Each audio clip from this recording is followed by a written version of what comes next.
ഇന്ന് ഞാൻ ഉണ്ടാക്കിയിരിക്കുന്നത് നല്ല അടിപൊളിയായിട്ടുള്ള ഒരു ഹെൽത്തി ആയിട്ടുള്ളൊരു ചട്നിയാണ്. അതായത് നിങ്ങൾക്ക് ദോശയുടെ കൂടെയും അതുപോലെ തന്നെ ഇഡ്ഡലിയുടെ ഒക്കെ കൂടെ കഴിക്കാൻ പറ്റിയ നല്ല അടിപൊളി ചട്നി. ഇതിനകത്ത് തേങ്ങ എന്ന് പറഞ്ഞ സംഭവം യൂസ് ചെയ്തിട്ടില്ല.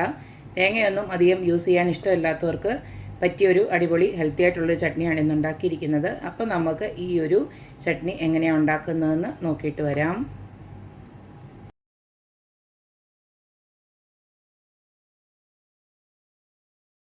പച്ചക്കപ്പലണ്ടി ഉപയോഗിച്ചിട്ടുള്ള ചട്നിക്ക് വേണ്ടിയിട്ട് പച്ചക്കപ്പലണ്ടി ഉദ്ദേശിക്കുന്നത് ഇതാണ്.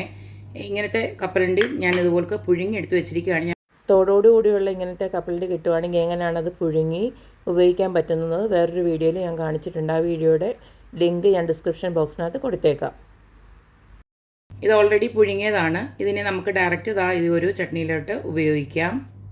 ഇപ്പം നമ്മുടെ ബാക്കി കപ്പലിൻ്റെ കൂടെ ഞാൻ ഇതുപോലൊക്കെ ഒന്ന് പൊളിച്ചെടുത്തിട്ടുണ്ട്. ഇത് നന്നായിട്ട് നമ്മൾ കഴുകിയിട്ട് വേണം എടുക്കാനായിട്ട്. കാരണം ഇതിനകത്തൊക്കെ മണ്ണുണ്ടായിരുന്നു. എത്ര കഴുകിയാലും അതിനകത്തൊക്കെ ഇത്തിരിയൊക്കെ അവിടെ ഇവിടെയൊക്കെ മണ്ണുണ്ടായിരുന്നു. അതുപോലെ തന്നെ നമ്മളിത് ഉപ്പിട്ടിട്ടാണ് വേവിച്ചിരിക്കുന്നത്. അപ്പോൾ നമ്മുടെ ചമ്മന്തിക്കാണെങ്കിലും നമ്മൾ ഉപ്പിട്ട് കൊടുക്കുമ്പോൾ അതനുസരിച്ചിട്ട് വേണം ഉപ്പിട്ട് കൊടുക്കാനായിട്ട്. നമ്മളിന്ന് ഈ വെള്ള എള്ളൂടെ ചേർത്തിട്ടാണ് അത് ഞാനിതുപോലൊക്കെ ഒന്ന് കഴുകി റെഡിയാക്കി വെച്ചിട്ടുണ്ട്. ഇനി ഇത് രണ്ടും കൂടാതെ നമുക്ക് കുറച്ച് കൊച്ചുള്ളി വേണം. അതുപോലെ തന്നെ കുറച്ച് കറിവേപ്പില വേണം. അതുപോലെ ചെറിയ കഷ്ണം ഇഞ്ചിയുണ്ട്. അതുപോലെ തന്നെ എരിവിന് ആവശ്യമായിട്ടുള്ള പച്ചമുളക് അത് ഞാനൊരു 3 ഇതുപോലെ എടുത്ത് വെച്ചിട്ടുണ്ട്. ഇനി നമുക്ക് കുറച്ച് മല്ലിയിലയും വേണം. ഇതെല്ലാം കൂടെ ചേർത്തിട്ട് നമുക്ക് നല്ലതായിട്ട് ഇതൊന്ന് അരച്ചെടുക്കാം. അപ്പോൾ ഈ ഒരു മിക്സിയുടെ ജാറിലോട്ട് ഞാൻ പച്ചമുളക് അതുപോലെ തന്നെ കപ്പലണ്ടി ബാക്കിയെല്ലാം കൂടെ അങ്ങോട്ട് ഇട്ട് കൊടുക്കുകയാണ്. ഇഞ്ചി അതുപോലെ തന്നെ കൊച്ചുള്ളി കറിവേപ്പില എന്നിവ ഇട്ട് കൊടുക്കുക. ഇനി ഇതിൻ്റെ കൂട്ടത്തിൽ തന്നെ നമുക്ക് ഈ എള്ളും കൂടെ ഇട്ട് കൊടുക്കാം. എള്ളൊക്കെ നമ്മൾ യൂസ് ചെയ്യുമ്പോൾ നല്ലതായിട്ടൊന്ന് കഴുകിയിട്ട്, കാരണം ഇതിനകത്തൊക്കെ മണ്ണും പൊടിയൊക്കെ ഉണ്ട്. അപ്പോൾ നല്ലതായിട്ടൊന്ന് കഴുകി യൂസ് ചെയ്യുമ്പോൾ പിന്നെ മണ്ണ് കടിക്കത്തില്ല. ഇതിലേക്ക് നമുക്ക് കുറച്ച് മല്ലിയില ഞാൻ റെഡിയാക്കി വെച്ചിട്ടുണ്ട്. അതും കൂടെ ഇട്ട് കൊടുക്കുകയാണ്.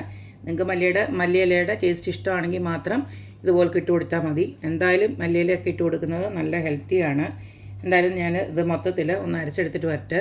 ഞാൻ പറഞ്ഞല്ലോ ആ ഒരു കപ്പലണ്ടിയിൽ നമ്മൾ കുറച്ച് ഉപ്പിട്ടിട്ടാണ് പുഴുങ്ങിയെടുത്തത്. അതുകൊണ്ട് ഒന്ന് നോക്കിയിട്ട് വേണം നമുക്ക് വീണ്ടും ഉപ്പിട്ട് കൊടുക്കാൻ. ഏതായാലും ഇത് ആദ്യം ഒന്ന് അരച്ചെടുത്തിട്ട് വരട്ടെ. ഇപ്പം ഞാൻ നല്ല ഫൈനായിട്ട് ഇതുപോലെ നല്ല രീതിയിൽ അരച്ചെടുത്തിട്ടുണ്ട്. കുറച്ച് വെള്ളം ഒഴിച്ച് കൊടുത്തിട്ടുണ്ടായിരുന്നു. അതുപോലെ തന്നെ കുറച്ച് ഉപ്പും കൂടി ഇട്ട് കൊടുത്തു. ഞാനൊന്ന് അരച്ചതിന് ശേഷം ഉപ്പ് നോക്കിയപ്പോൾ ഇത്തിരി കുറവുണ്ടായിരുന്നു. അപ്പോൾ ഇത്തിരി കൂടെ ഇട്ട് കൊടുത്തിട്ടുണ്ട്. ഇനി നമുക്കതൊന്ന് കടുക് വറക്കണം, അത്രയേ ഉള്ളൂ. ഞാൻ കടുക് വറുക്കാനായിട്ട് കുറച്ച് കൊച്ചുള്ളിയും അതുപോലെ തന്നെ കറിവേപ്പിലയും വറ്റൽമുളകും എടുത്തു വെച്ചിട്ടുണ്ട്. ഇതിന് നമുക്കൊന്ന് കടുക് വറുത്തിട്ട് എടുക്കാം. അപ്പോൾ കടുക് വറുക്കാനായിട്ട് അതുപോലൊരു ചെറിയ പാൻ അടപ്പിലോട്ട് വെച്ച് കൊടുത്തിട്ടുണ്ട്. അതിലേക്ക് വെളിച്ചെണ്ണയാണ് ഒഴിച്ചു കൊടുക്കുന്നത്. വെളിച്ചെണ്ണ ഒന്ന് ചൂടായി വരുമ്പോൾ നമുക്ക് കുറച്ച് കടുകിട്ട് പൊട്ടിക്കാം.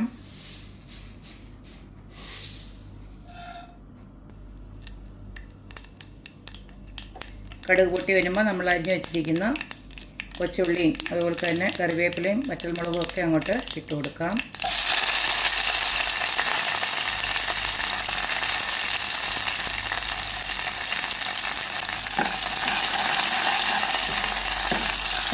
ഇതെല്ലാം നന്നായിട്ട് മൂത്ത് വന്നിട്ടുണ്ട്. നമുക്കിനി അരച്ച് വെച്ചിരിക്കുന്ന ആ ചട്നി അങ്ങോട്ട് ഒഴിച്ചു കൊടുക്കാം.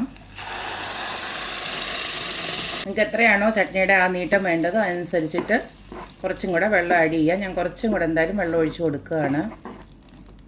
കുറച്ച് വെള്ളം കൂടെ മിക്സിയുടെ ജാറ് കഴുകി ഇങ്ങോട്ട് ഒഴിച്ചു കൊടുക്കുകയാണ്.